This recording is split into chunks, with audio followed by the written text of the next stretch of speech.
ഇൻഫ്ലുവൻസർമാരുടെ ഗുണ്ടായിസം. Uber ഡ്രൈവർമാരെ ക്രൂരമായി മർദ്ദിച്ചു എന്നാണ് പരാതി. ഇൻഫ്ലുവൻസർമാരായ ഫാസ്മിനിക്കും മേൻസിനുമെതിരെയാണ് പരാതി. കണ്ടുപിടുത്തങ്ങളെ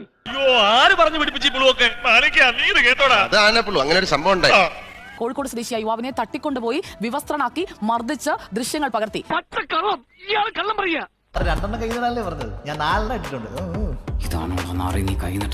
തീർച്ചയായും റീച്ചും എല്ലാം കഴിഞ്ഞപ്പോൾ വിഷയം പോലീസ് കേസിലേക്ക് എത്തി നിൽക്കുന്നവരായ കോഴിക്കോട് സ്വദേശിയെ തട്ടിക്കൊണ്ടുപോയി ക്രൂരമായി മർദ്ദിച്ചു എന്നുള്ളതാണ് പോലീസിന് ലഭിച്ചിരിക്കുന്ന പരാതി. ഒന്ന് എഴുന്നേറ്റ് ബഹുമാനിക്ക്. നീ ഇത്രല്ലേ കണ്ടോളൂ, അങ്ങോട്ട് നോക്കിയേ. നിങ്ങൾ എല്ലാവരും കണ്ടെന്ന് വിചാരിക്കുന്നു. ബിഗ് ടി വി എന്ന് പറയുന്ന ചാനലിൽ എനിക്കെതിരെ ഒരു ന്യൂസ് വന്നിട്ടുണ്ട്.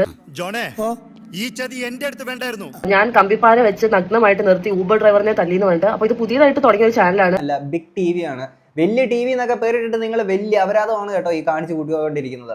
അങ്ങനെ ഒരു മോഹം തോന്നി നടന്നു കിട്ടിയാച്ചാൽ ഒരു കളറാവൂലോ. ഈ ചാനലിനോട് എനിക്ക് ആദ്യമേ പറയാനുള്ളത്, നിങ്ങളൊരു കാര്യം അറിയേണ്ടത്, നിങ്ങൾക്ക് ന്യൂസിനോ കണ്ടന്റിനോ ക്ഷാമം ഉണ്ടെങ്കിൽ വെറുതെ ഒരാളുടെ തലയിലോട്ട് എടുത്തല്ല ന്യൂസ് ഇടുക. സാറേ, ഇത് അങ്ങനെയല്ല സാറേ. എനിക്ക് ഇതിനു മുമ്പ് അനുഭവം ഉണ്ടായിട്ടുണ്ട്.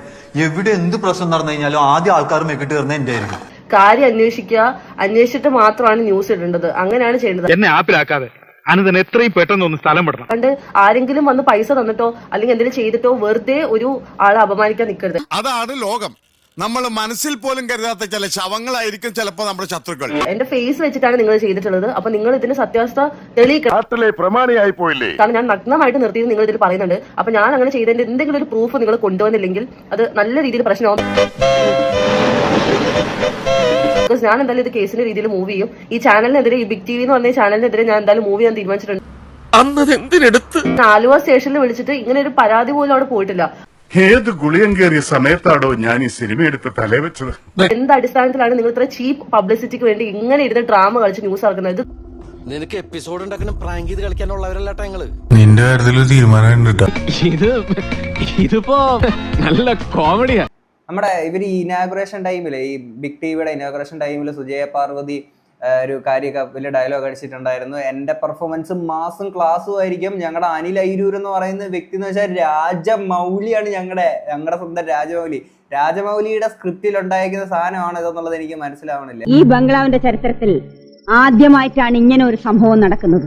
എന്നാണെങ്കിൽ റിപ്പോർട്ടറെ ഇങ്ങോട്ട് ചാടിയേക്കുന്നതല്ലേ സുജയ പാർവതി. അപ്പൊ അതിന്റെ ഒരു ഇത് കാണിക്കാണ്ടിരിക്കില്ലല്ലോ. എന്നാണെങ്കിൽ ബ്യൂട്ടി ആയിട്ടുണ്ട്. അതൊന്നും ചുമ്മാ പറഞ്ഞതായിരുന്നില്ല.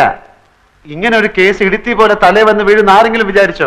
ഈ ചാനലിനോട് എനിക്ക് ആദ്യമേ പറയാനുള്ളത്, നിങ്ങളൊരു കാര്യം അറിയേണ്ടത്, നിങ്ങൾക്ക് ന്യൂസിനോ കണ്ടന്റിനോ ക്ഷാമം ഉണ്ടെങ്കിൽ വെറുതെ ഒരാളുടെ തലയിലോട്ട് എടുത്തല്ല ന്യൂസ് ഇടുക. കാര്യം അന്വേഷിക്കുക, അന്വേഷിച്ചിട്ട് മാത്രമാണ് ന്യൂസ് ഇടേണ്ടത്.